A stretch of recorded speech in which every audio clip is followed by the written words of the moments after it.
नमस्कार प्यारे विद्यार्थियों, आप सभी का इंग्लिश गुरु क्लासेज में स्वागत है। जैसा कि पिछले वीडियो में अपने टॉपिक चल रहा था वर्ब। वर्ब को हमने मुख्य रूप से दो भागों में बांटा। एक हेल्पिंग वर्ब या जिसको ऑक्सिलरी वर्ब कहें, और दूसरी थी मेन वर्ब। फिर जो हेल्पिंग वर्ब थी उसको फिर आगे दो भागों में बांटा, एक मॉडल वर्ब और दूसरी प्राइमरी वर्ब।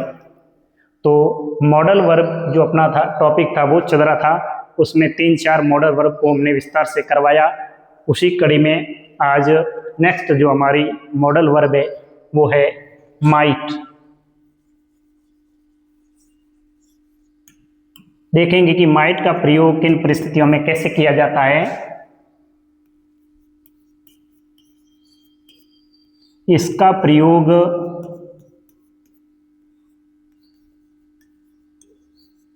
मेक के पास्ट फॉर्म में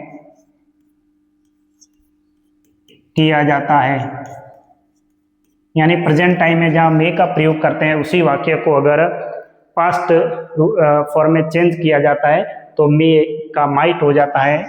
वह डायरेक्ट स्पीच से इनडायरेक्ट स्पीच में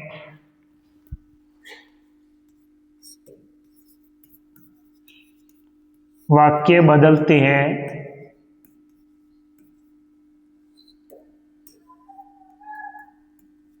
तो वहां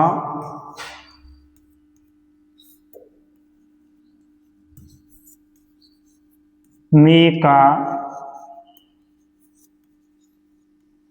माइट हो जाता है। इसका विस्तार से अपन स्पीच के दौरान पढ़ेंगे। जैसे मैं आपको एक उदाहरण देकर समझाऊं कि एक वाक्य है,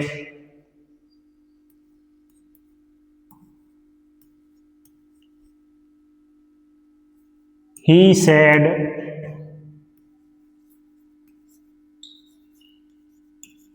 यू मे गो नाउ। ये डायरेक्ट स्पीच का वाक्य है और इसको अगर इनडायरेक्ट में चेंज करते हैं तो मे किस प्रकार से बदलेगा।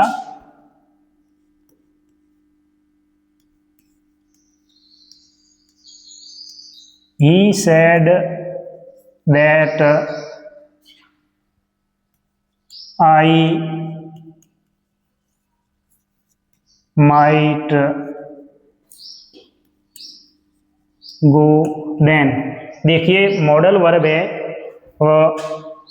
डायरेक्ट स्पीच में मे थी, वो माइट में चेंज हो गई, और जो केस है यू है वो आई में बदल गया, और एडवर्बियल है नाउ वो देन में बदल गया। ये किस प्रकार से चेंज होता है इसको विस्तार से हम स्पीच में पढ़ेंगे। ये छोटे छोटे जो महत्वपूर्ण बिंदु इनको ध्यान रखें। दूसरा जो माइट का प्रयोग है,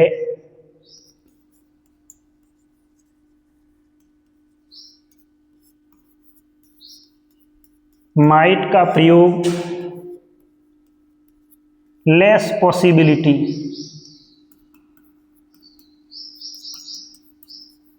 यानी संभावना बिल्कुल ही खत्म हो जाती है, न के बराबर संभावना होती है, तब भी माइट का प्रयोग किया जाता है। जैसे इट मे रैन टुडे, जैसा कि संभावना है आज बारिश हो सकती है, लेकिन संभावना बिल्कुल ही न के बराबर हो जाती है, आकाश में बिल्कुल बादल ही नहीं दिखाई दे रहे हैं, तो वहाँ संभावना है वो क्षीण हो जाती है, तब ये वाक्य मे की जगह माइट में चेंज हो जाएगा। इसको इस प्रकार से लिखेंगे, इट माइट रैन टुडे, यानी संभावना बिल्कुल ही नहीं है तो मे है वो माइट में चेंज हो जाएगा। दूसरा है माइट का प्रयोग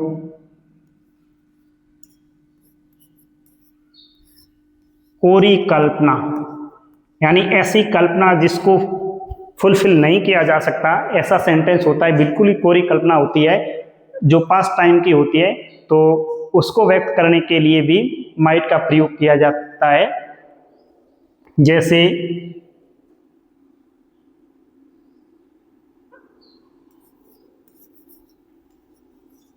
इफ यू वर्कड हार्ड, अगर तुम कठिन मेहनत करते,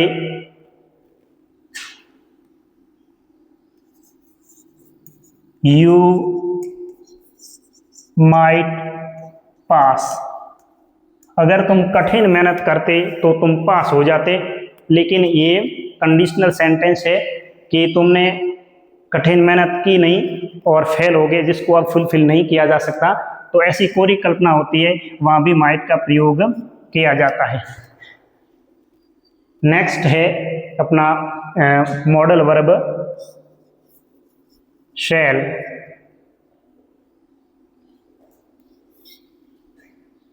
शैल का प्रयोग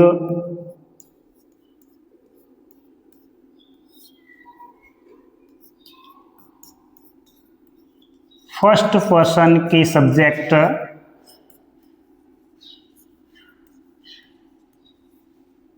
देखिए, फर्स्ट पर्सन, सेकंड पर्सन और थर्ड पर्सन का ध्यान रखें। अगर आई और वी ये दोनों फर्स्ट पर्सन है, यू सेकंड पर्सन है, and he see it they singular noun और प्लूरल नाउन है, ये सारे के सारे थर्ड पर्सन में आते हैं। तो अगर फर्स्ट पर्सन के सब्जेक्ट आते हैं आई और वी,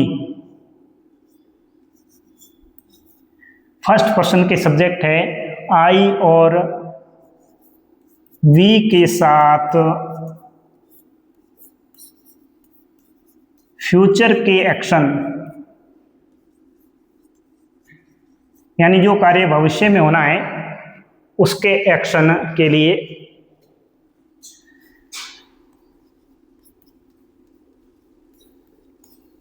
किया जाता है।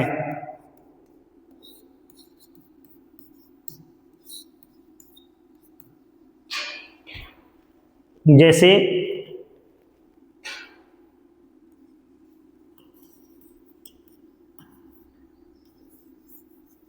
I shall go to college tomorrow, मैं कल कॉलेज जाऊंगा। तो ध्यान रखें, ऐसी स्थिति में फ्यूचर को जो सेंस दिखाने के लिए केवल फर्स्ट पर्सन के साथ ही शैल का प्रयोग किया जाता है। और लेकिन आजकल जो मॉडर्न इंग्लिश है उसमें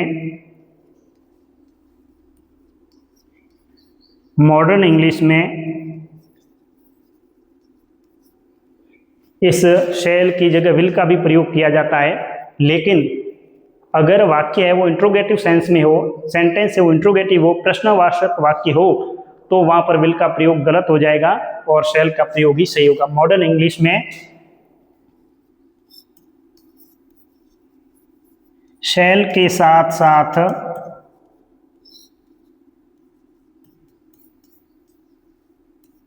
विल का प्रयोग भी प्रचलन में है।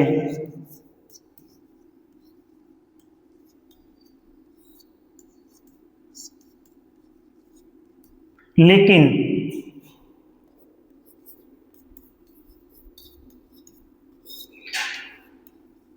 सेंटेंस इंट्रोगेटिव है, यानी प्रश्नवाचक वाक्य है, और वहां आप अगर शैल की जगह विल का प्रयोग करोगे तो आपका वाक्य गलत हो जाएगा। जैसे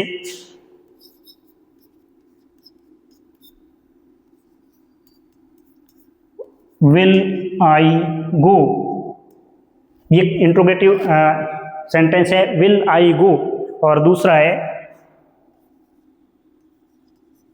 शैल आई गो, फर्स्ट पर्सन है आई, और आई के साथ इंट्रोगेटिव होने की वजह से विल का प्रयोग होने से ये वाक्य गलत हो गया, और शैल का प्रयोग होने से ये वाक्य अपना सही हो गया। तो ये ध्यान रखें, अगर वाक्य इंट्रोगेटिव सेंस में है तो वहाँ पर आप अगर विल की जगह शैल की जगह विल का प्रयोग करोगे तो गलत हो जाएगा। अब नेक्स्ट शैल का प्रयोग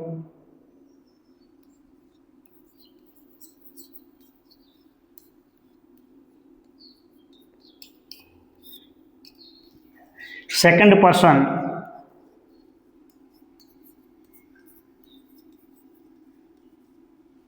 पर्सन यू, ध्यान रखें यू हमेशा सेकंड पर्सन होता है। Second person you and third person याद रखें ही, सी, इट, दे, सिंगुलर नाउन और प्लूरल नाउन के जितने भी शब्द है वो सारे के सारे थर्ड पर्सन में आते हैं। इन थर्ड पर्सन के साथ कमांड,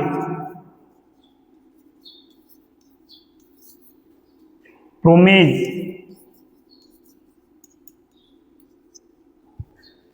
थ्रीट, ठीक है। ध्यान रखें कमांड यानी आदेश, अगर कोई आदेश दिया जा रहा है इनको, सेकंड पर्सन और थर्ड पर्सन को कोई अगर कमांड दी जा रही है या उससे कोई वादा किया जा रहा है, या थ्रीट है, धमकी है, या फिर सजेशन है,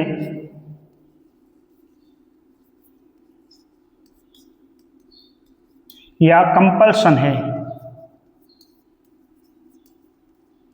अगर इस प्रकार के वाक्य हो तो वहां पर शैल का प्रयोग किया जाएगा।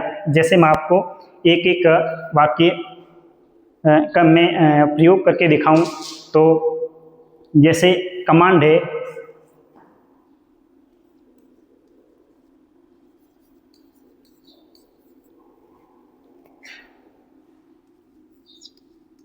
You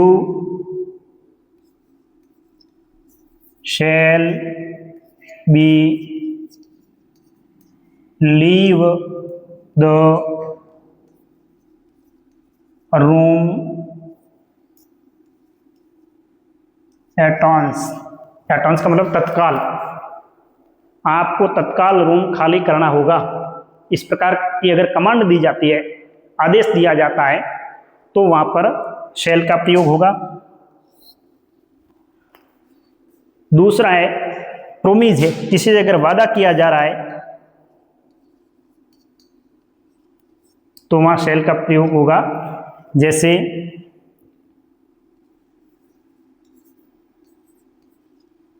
you shall B rewarded, यानी किसी से वादा किया जा रहा है कि आपको रिवार्डेड किया जाएगा, आपको सम्मानित किया जाएगा। इसी प्रकार से कमांड होगी, प्रोमिज होगी, और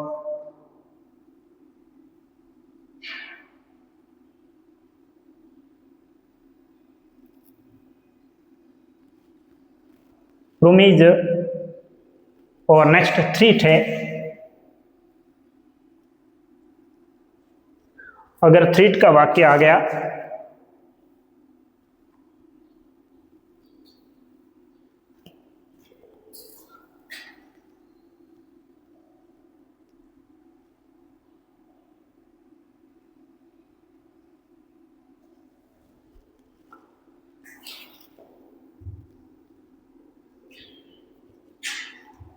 यानी थ्रीट यानी धमकी है, अगर धमकी दी जा रही है तो भी शैल का प्रयोग होगा। जैसे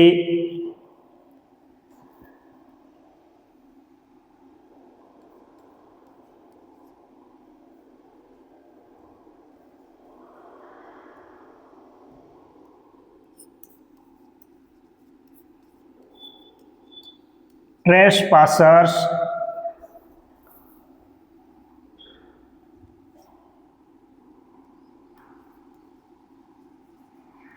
shall be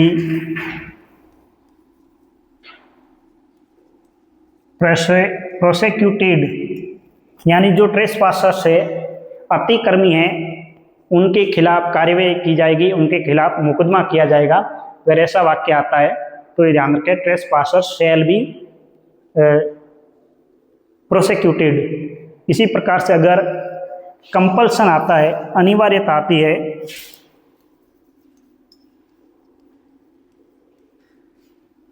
यानी ऐसा करना अनिवार्य है तो वहाँ पर भी शैल का प्रयोग होगा।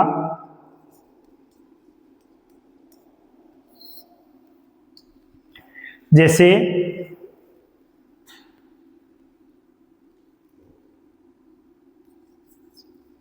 यू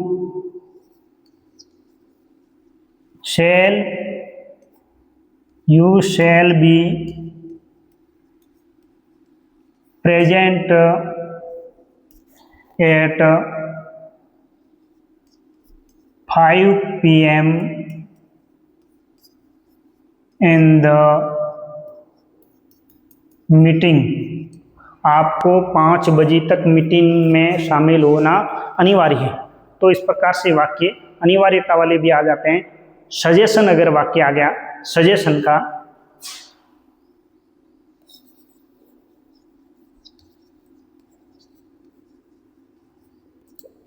यानी सलाह दी जा रही है, तो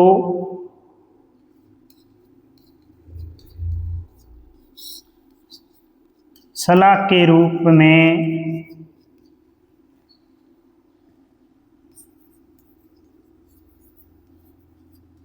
शैल का प्रयोग केवल फर्स्ट पर्सन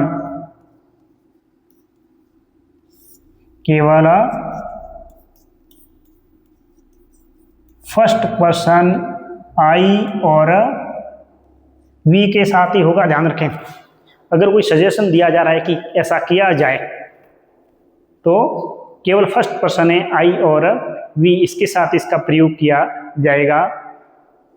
जैसे shall we talk to the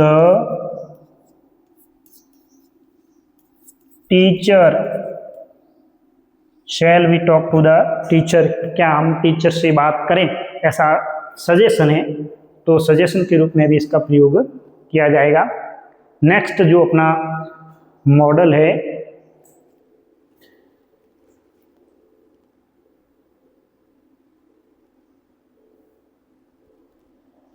इसको इरेज करना पड़ेगा लगता है। नेक्स्ट जो अपना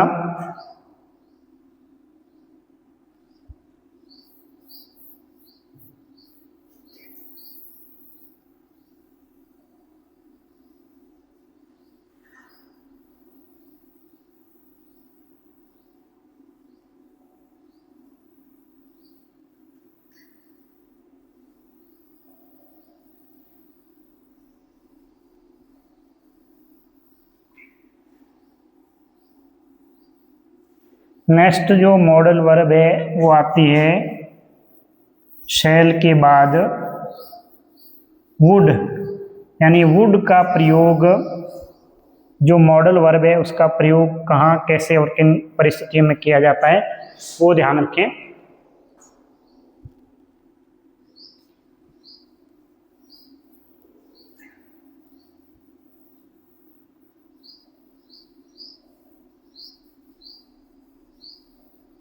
देखिए बोर्ड थोड़ा सा सेंसिटिव ज़्यादा है, इस वजह से थोड़ी दिक्कत आ रही है।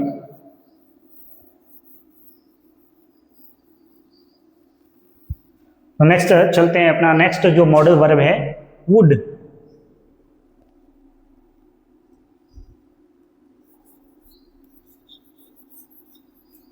यानी वुड का प्रयोग कब किन परिस्थितियों में और कैसे किया जाता है।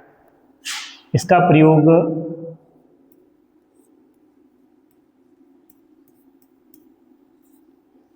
प्रेफरेंस के रूप में, यानी किसी को अगर कोई वरीयता दी जाती है तो प्रेफरेंस या कोई चॉइस हो, यानी जहाँ चुनाव करना हो,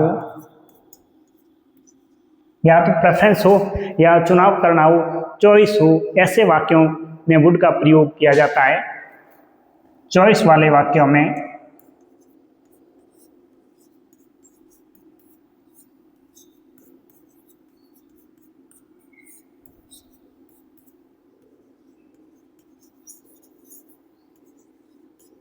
वुड के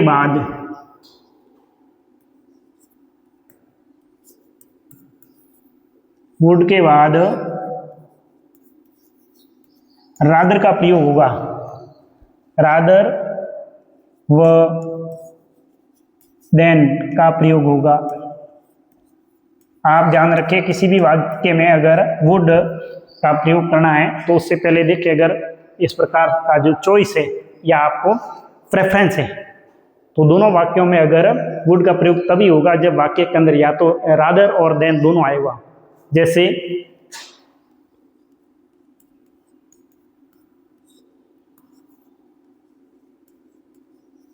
आई would rather die than beg. I would rather die than beg, मुझे भीख मांगने से मरना अच्छा है। यानी आप किसको प्रेफरेंस देंगे ऐसे वाक्यों में। ध्यान रखें, अगर रादर आगे आए और देन का भी प्रयोग हुआ है तो ध्यान रखें वहां पर वुड हेल्पिंग वर्ब है उसका प्रयोग होगा, ये ध्यान रखें। दूसरा वुड का प्रयोग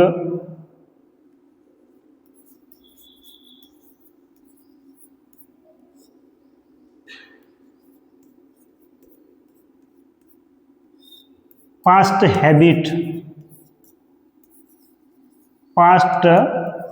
हैबिट को शो करने के लिए भी किया जाता है। जैसे यूज्ड टू का प्रयोग करते थे वैसे भी इसका प्रयोग किया जाता है हैबिट को शो करने के लिए।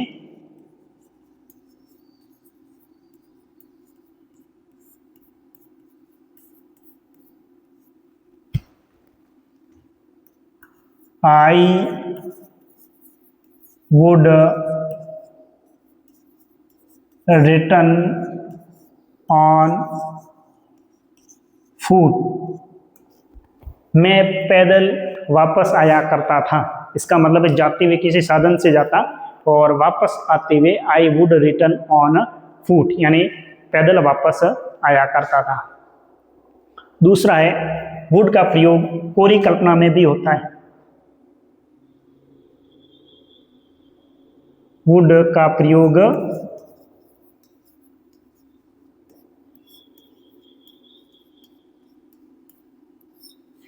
वर्तमान और पास्ट दोनों में वुड का प्रयोग कोरी कल्पना।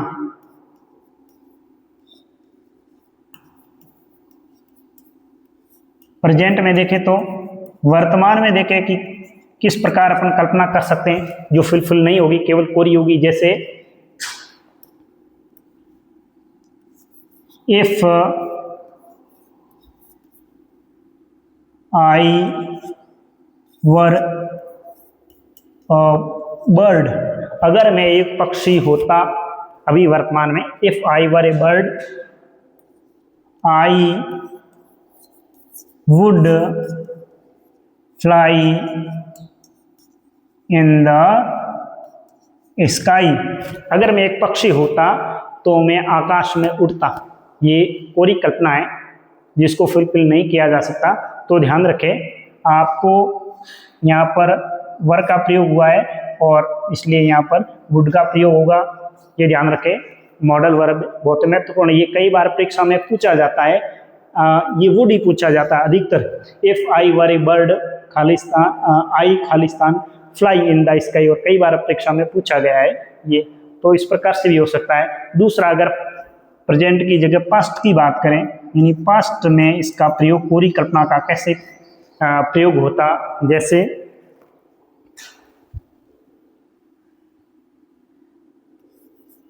If I had been doctor, अगर मैं एक डॉक्टर होता,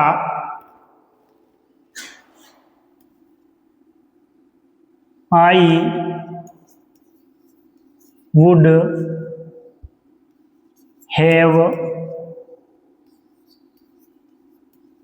शेव्ड हिम, अगर मैं एक डॉक्टर होता तो मैं उसे बचा लेता। ये भी कई बार परीक्षा में पूछा गया है, महत्वपूर्ण है, ध्यान रखें। इफ आई ये कंडीशनल सेंटेंस है, ये दोनों इनको कंडीशनल सेंटेंस भी कहा जाता है, क्योंकि दोनों में कंडीशन बनती है और वो कंडीशन फुलफिल नहीं होती है तो जो नेक्स्ट जो इच्छा है वो भी पूरी नहीं हो पाती है, ध्यान रखें। ये कई बार परीक्षा में ये पूछा गया है। ये वुड हैव का सेंटेंस दे दिया और यहाँ पर कौन सी जो हेल्पिंग वर्ब है वो आती है, कई बार पूछा गया है परीक्षा में, तो ये भी ध्यान रखें। नेक्स्ट है अगर पोलाइट कोई रिक्वेस्ट की जाती, पोलाइट रिक्वेस्ट के लिए वुड का प्रयोग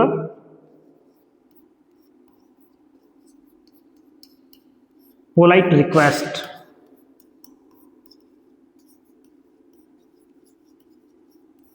जैसे